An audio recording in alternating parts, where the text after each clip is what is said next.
On this edition for Saturday, April 17th, Black lives that matter here. Black lives that matter here. Continuing protests and renewed calls for police training reforms in the wake of more police shootings. Another grim milestone as global deaths from COVID-19 surpassed 3 million. And a final farewell to Prince Philip. Next on PBS NewsHour Weekend. PBS NewsHour Weekend is made possible by Sue and Edgar Wachenheim III, the Anderson Family Fund, Bernard and Denise Schwartz, the Cheryl and Philip Milstein family, Barbara Hope Zuckerberg, the Leonard and Norma Chlorfine Foundation, the Peter G. Peterson and Joan Gantz Cooney Fund, the estate of Worthington Mayo Smith. We try to live in the moment to not miss what's right in front of us. At Mutual of America, we believe taking care of tomorrow can help you make the most of today. Mutual of America Financial Group, retirement services and investments. For 25 years, Consumer Cellular's goal has been to provide wireless service that helps people communicate and connect. We offer a variety of no-contract plans, and our U.S.-based customer service team can help find one that fits you. To learn more, visit consumercellular.tv.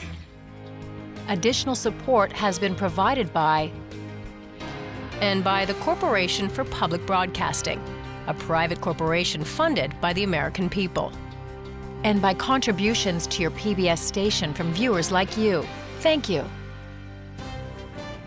Good evening and thank you for joining us. In cities across the country last night, there were large protests against police-involved shootings. Black lives that matter here. Black lives that matter here. In Brooklyn Center, Minnesota, hundreds of demonstrators gathered outside a police station to protest the death of 20-year-old Dante Wright.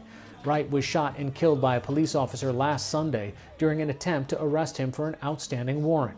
Protests have been held in Brooklyn Center every day since then. In Chicago, hundreds gathered to protest the police shooting of 13-year-old Adam Toledo last month. Recently released body camera footage shows Toledo was shot by a police officer less than a second after he appeared to drop a handgun, turn around, and began to raise his hands. And in Portland, Oregon last night, protests turned violent after police there shot and killed an unidentified man in his 30s yesterday afternoon. Authorities declared a riot and used pepper spray to disperse the crowd. We will have more on the recent shootings and police training after the news summary. In Indiana last night, the Marion County Coroner's Office released the names of the 8 people killed in a mass shooting at an Indianapolis FedEx facility on Thursday. At least 4 of the victims were members of the Sikh community. The youngest, Samaria Blackwell, and Carly Smith were both 19. Matthew R. Alexander was 32. Amarjit Sakhan was 48. Amarjit Johal, Jaswinder Kaur, and Jaswinder Singh were all in their 60s, and the oldest victim was 74-year-old John Weiser. Vigils are planned throughout the weekend. This was the 6th mass shooting in the U.S. in the last 5 weeks. The 19-year-old gunman who reportedly killed himself in Thursday's mass shooting had been on law enforcement's radar. According to the FBI, the gunman was placed on a, quote, mental health temporary hold last year after his mother contacted police over concerns that he might attempt, quote, suicide by cop. Police say they searched items in his room at the time and removed a shotgun, which was not returned. Lawrence Andrea, public safety and breaking news reporter for the Indianapolis Star, has been covering the shooting. I spoke with him earlier today from Indianapolis. Do police have any reason to believe that this was motivated in any way or that it was random? I mean, do they have computers? Have they checked his web history, social media accounts? Well, authorities on Friday searched his home and did remove desktop computers and other electronics. But regarding the March 2020 incident, they said that they found no racially motivated extremism in that particular incident, but have not released any motive behind Thursday's shooting. What do we know about how the victims and their families, I should say, are dealing with this now? I know 4 of the victims were members of the Sikh community, which I can't imagine is that enormous in the Indianapolis area. Yeah, well, the Sikh Coalition said that there are about 10,000 Sikh Americans in Indiana, about 5,000 in central Indiana. We're still learning more about these victims and who they were. That'll be something that I know we're working on today, and we're going to be working on for quite some time. How is the overall community dealing with this? I mean, this is just the most recent, and unfortunately, even the language that's used in the press conferences. We have another tragic day. This is another instance. Are people numb to this now? I don't think people are numb to it. It's certainly shaken the city. And the third mass shooting just this year. We had the January 24th shooting that left 5 dead, including a pregnant woman, and then the March 13th shooting where 4 others were killed. It's something that the city is dealing with, and something that the state and the nation are also trying to deal with right now. Lawrence Andrea of the Indianapolis Tribune, thanks so much for joining us. Well, thank you for having me. COVID-19 has now claimed more than 3 million lives worldwide.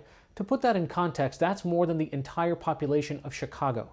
Johns Hopkins University posted the grim statistic today, reporting that more than 566,000 of those deaths were in the United States, with Brazil, Mexico, and India all reporting more than 175,000 deaths each. In India, there is a new stay-at-home order this weekend. In New Delhi, authorities reported more than 19,000 new infections and 141 deaths in the city on Thursday, a record high since the pandemic began. Lockdowns and curfews are also in effect in many other Indian cities as the country experiences a resurgence of coronavirus infections. COVID-19 vaccinations are rolling out erratically worldwide. The New York Times tracking project shows more than 878 million doses administered, but some countries have not yet given a single dose. In the U.S., the Centers for Disease Control and Prevention reports more than 127 million people have received at least one dose of a vaccine as of yesterday. A pause on the use of Johnson & Johnson's vaccine is expected to continue through next week. There are reports of fewer than 10 cases of blood clots, but it's not known if the cases were directly related to the vaccine. 7.8 million doses of the J&J single-dose vaccine have been administered in the U.S. We'll have more on vaccine rollout efforts later in the program.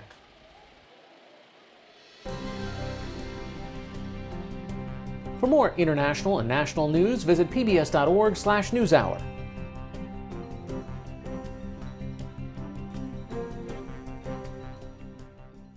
Britain's Prince Philip was laid to rest today at Windsor Castle. The Duke of Edinburgh and husband to Queen Elizabeth II died last Friday at the age of 99. His coffin was carried to St. George's Chapel on the grounds of the castle in a Land Rover he personally designed. Members of the royal family, including the heir to the throne, Prince Charles, walked behind. The Queen, who is 94, followed by car. There was a military ceremony outside the chapel for Philip, a veteran of the British Royal Navy. Coronavirus restrictions limited attendance at the service inside to 30 people who sat 6 feet apart. We are here today in St. George's Chapel to commit into the hands of God the soul of his servant Prince Philip. Philip was Britain's longest-serving consort, having been married to Queen Elizabeth for 73 years. In the name of the Holy Spirit. Special correspondent Ryan Chilcote has been following today's funeral and tributes to Prince Philip. Ryan, this was a day that would have had thousands of people on the streets, if not more, but that's not what we saw.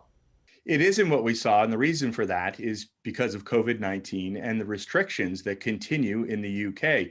It's just 5 days ago that stores were allowed to open in the UK. They've been closed for months, but there are still restrictions on funerals. No more than 30 people are allowed. So the royal family kept to that. There were 30 people inside the chapel.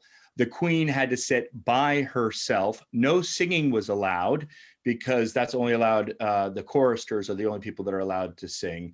So the royal family did all of this because that is the rules, and they obviously wanted to conform to the rules, particularly because, this country's been in lockdown for so long, and people have had to deal with so many deaths, and in so many cases alone, that I think that they felt that this was the appropriate way to do this. Remember, more than 127,000 people have passed away from COVID since the pandemic began here in the UK.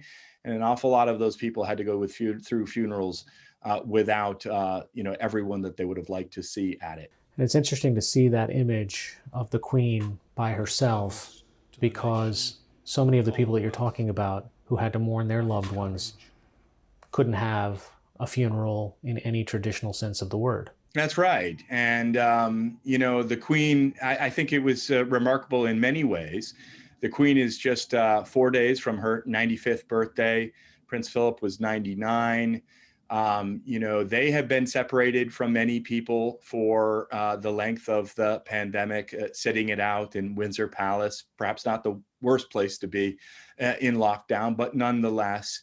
And the whole nation has just been through an extraordinary amount of pain because, like in the United States, there have been an extraordinary number of COVID deaths. And perhaps unlike many places in the United States, in the UK at least, the restrictions continue. And it's still very difficult to gather in groups. So right now in the UK, you can have people at your home, but only in your backyard. They're not actually allowed to spend time inside of your home. And the number of deaths has really fallen off. So everyone's saying we can't wait to open up, but the government's saying we have to be careful. This is going to go on, these restrictions, for another month, even 2, because we can't let COVID come back in a big way. Why does the monarchy still resonate with the British people?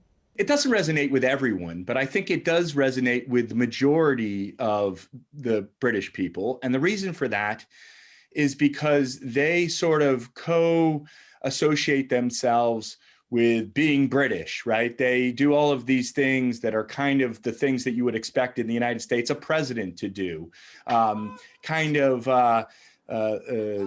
of show the flag, if you will. They do all of these activities. Prince Philip, who was not king, right? He was husband of Queen Elizabeth. Even he, in his limited role, because he wasn't king, just husband of a queen, did 22,000 events he attended in his life.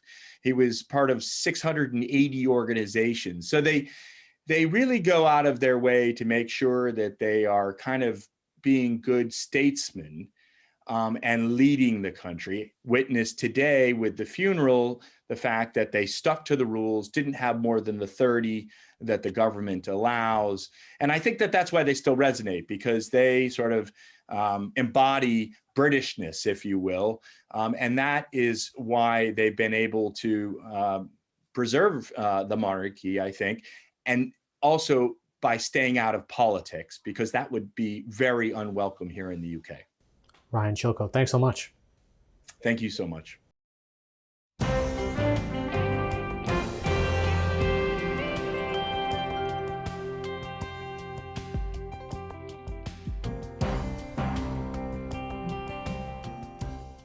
The Derek Chauvin trial and the police shootings of Daunte Wright and Adam Toledo have renewed conversations on police training and de-escalation tactics.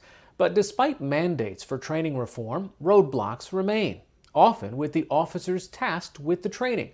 Last year, the Marshall Project reviewed 10 large city departments and the records of their field training officers. Simone Weitzelbaum is a staff writer with the Marshall Project and joined me from New York to discuss their findings. Simone, something that's been a little distressing in the last few cases of police actions against individuals is the role that trainers play. What is a field trainer for people who aren't familiar with it? So after you graduate the academy, you're not just a cop on the street, you're actually on probation. And you spend a couple weeks or a couple months, in some places up to a year, following a veteran officer. And that person sort of becomes your teacher of the streets. That is a person who actually tells you, hey, more or less forget everything you learned at the academy. This is the way it goes, kid. In the case of Derek Chauvin, he was a trainer. In the situation with Kim Potter, she was a trainer. Is there something that distinguishes these individuals to get that position, to be a mentor? Sadly, there's not much. You would think in most professions, to become a mentor, to become a trainer, you go through rigorous vetting, you go through some sort of training. In policing, that's not always the case. I only found one police department in my research on this, a place in Texas that actually has rigorous training to become an FTO. This has been a long stemming problem in policing. Field trainers are just treated like a regular cop, but they have special powers. What kind of powers? They are molding the minds of our next generation. So if you think about what happened with Derek Chauvin, a field trainer, the defense of those cops at the scene, why did they intervene? Well, they said, that was our FTO, that was our trainer. We're learning from him. We didn't really feel comfortable to say, hey, stop doing this. And that's their defense right now. And in your research last year, you were looking back beyond George Floyd. How far back does this go? Well, this goes back to my research, at least to the early 2000s. The way I was flagged to this, I have done stories looking at consent decrees and how they're implemented via DOJ. And a common thread is FTO. We have to change the way these folks are trained, how they're paid, who we're choosing. And departments, Baltimore has actually answered that. Baltimore in their Freddie Gray case, the gentleman driving that van was an FTO. Also, another cop at scene with the Freddie Gray, his trainer testified too that yes, we did not teach them the proper way of strapping in a suspect. So I say this because if you go back into consent decrees for more than 10 years, this has been flagged. It also came up in the Tamir Rice case. Is there a way for you or anyone to be able to search through all of these incidents? I mean, does there exist any kind of a repository? There is no repository, sadly. I mean, they're not really repositories on how much use of force is used. We're working on a story now looking at how is force even defined? A kick in one city may not equal force in another city, is what we're finding in our next project that's coming out in May. So, of course, if you don't even know how to define use of force, how are you going to have a database looking at who's a field trainer?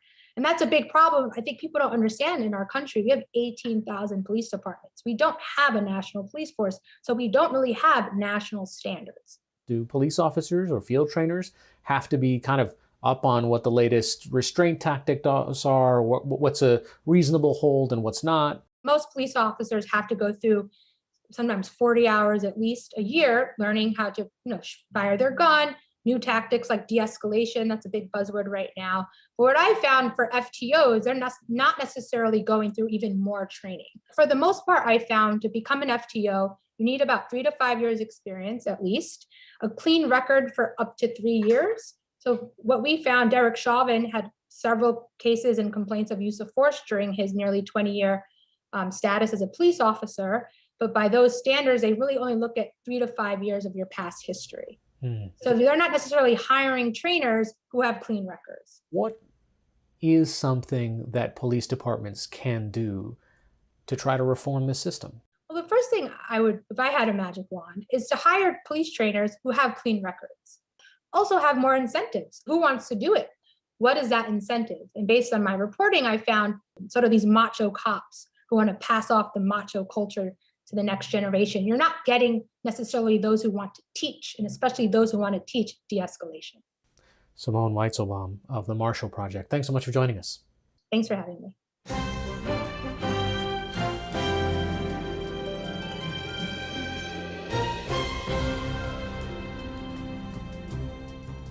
With now more than 127 million doses of the COVID-19 vaccination administered in the United States, there are still questions of efficacy as new strains and some breakthrough infections emerge. I spoke recently with ProPublica's Caroline Chen about those concerns and the latest vaccination efforts.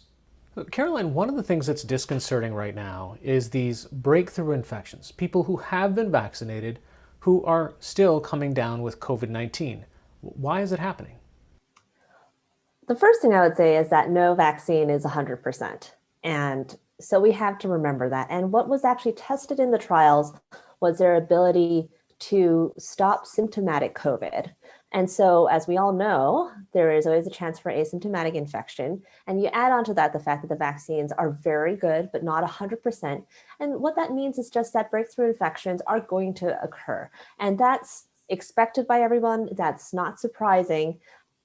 The part that we are maybe concerned about is those extremely, extremely rare cases where somebody is fully vaccinated but still gets hospitalized or has severe COVID. Because one of the hopes for the vaccine was that, even if you do have an infection post-vaccination, it'll reduce it so you barely have symptoms or you have a cold. That would be a win for us, right? So if every single breakthrough infection was mild or asymptomatic, that'd be a win. But unfortunately, there have been very, very, very rare cases. I'm talking about 0.0005% of people who have been fully vaccinated, in which people do end up still getting hospitalized. So the CDC recently came out with some numbers saying of the people that they tested that were vaccinated, about 5,800 people got infected and only about 7% or so ended up dying. How do we make sure that people recognize the rarity of this, that this is not a reason to hesitate in getting the vaccine? Yeah, absolutely. So I actually think that 7% number, which is technically accurate, is a little misleading because it's 7% of those people who had a breakthrough infection who ended up being hospitalized. The real denominator that I think is important to people is how many percent of those who actually were fully vaccinated ended up hospitalized. That's what you want to know. What are my chances of being hospitalized even after I've been fully vaccinated? And that's the 0.0005% that I cited earlier. So extremely rare. And you have to then think about, again, your risk benefit.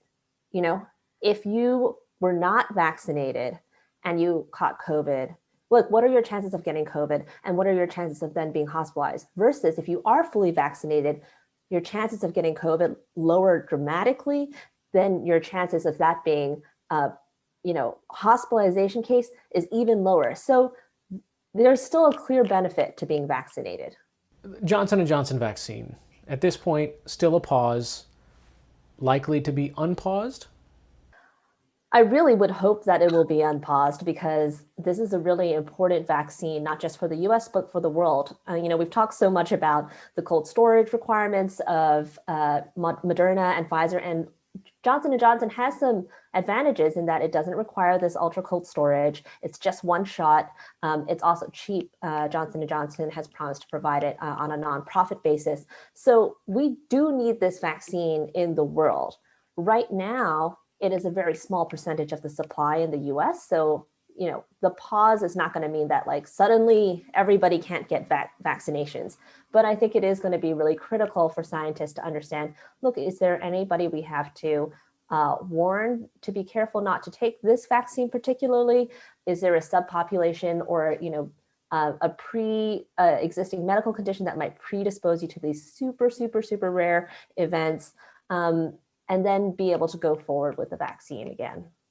Caroline Chen of ProPublica, thanks so much. Thanks for having me. This is PBS NewsHour Weekend, Saturday. Worldwide, teachers and students are finding ways to cope as the COVID-19 pandemic continues to create restrictions on classroom learning. We reported on outdoor schools here in the U.S., and now we have news from Spain, where outside means classes can be a day at the beach. For children at one public school in southeastern Spain, the combination of sea breezes, desks, and chalkboards is a welcome relief. This is very good because I'm with my friends. I'm at the beach. I love the beach. In summer, I always come here to swim every day, and I love the sand. I prefer to be on the beach because here I feel more relaxed. I feel more comfortable. There are 8 groups, and they follow social distancing rules just as they do indoors. But outdoor classes mean there can be some breaks from wearing masks. We can sit, and if there is no one around us, we can take off our mask and breathe in the fresh air. Being outside also brings hands-on lessons from local residents. People from the village, fishermen, taught the students how to fish, how to live. They identified the economy that is suffering so much, and how they themselves have been able to feed us in times of pandemic. It is very important for them to know that fish are not in the supermarket, that fish are in the sea, and we have to catch them. Teachers say the sun and the sea are good for everyone in a country where COVID has claimed close to 77,000 lives. It's safe, children are having a great fun, they are unbelievable learning, because what they learn here, they don't forget. It's something, it's unbelievable.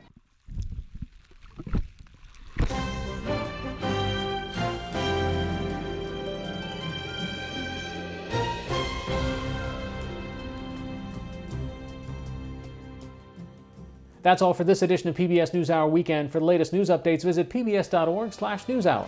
I'm Hari Srinivasan. Thanks for watching. Stay healthy and have a good night.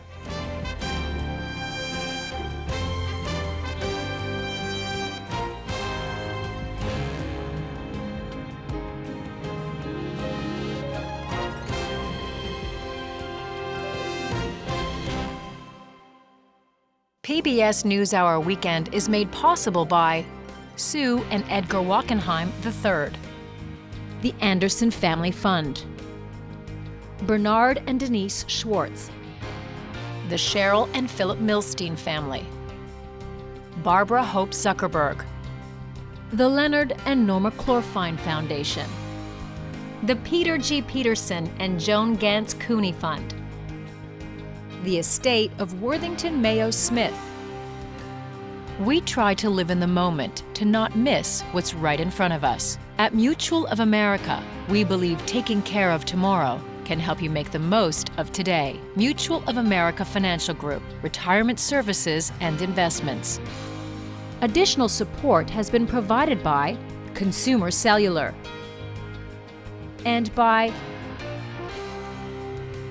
the Corporation for Public Broadcasting, a private corporation funded by the American people. And by contributions to your PBS station from viewers like you. Thank you.